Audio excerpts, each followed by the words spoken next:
नमस्कार मित्रांनो, केंद्रीय बजेट 2024-25 मध्ये पुढील 5 वर्ष मोफत धान्य देण्याचा निर्णय केंद्र सरकारच्या माध्यमातून आज घेण्यात आलेला आहे। या संदर्भातील पूर्ण माहिती आपण या ठिकाणी जाणून घेणार आहोत। कृषी आणि अन्न व्यवस्थापन कृषी क्षेत्राने दाखवली लवचिकता आणि वृद्धी। गेली 5 वर्ष स्थिर किमतीवर सरासरी वार्षिक वाढीचा दर 4.18% कायम आहे।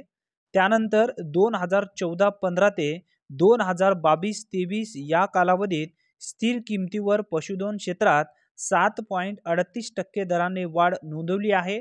त्यानंतर 2015-16 ते 2023-24 दरम्यान PDMC अंतर्गत देशात 90 लाख हेक्टर क्षेत्र सूक्ष्म सिंचनाखाली आहे असा सुद्धा उल्लेख या अर्थसंकल्पात करण्यात आलेला आहे। 29 फेब्रुवारी 2024 पर्यंत नवीन शेतकरी उत्पादक संघटना योजनेअंतर्गत 8195 MPO नोंदणीकृत झालेले आहेत।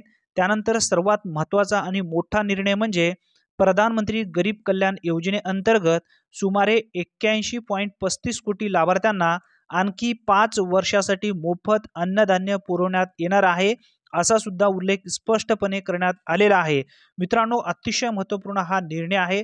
धन्यवाद। आज इथेच थांबूया, पुन्हा भेटूया, तोपर्यंत जय हिंद।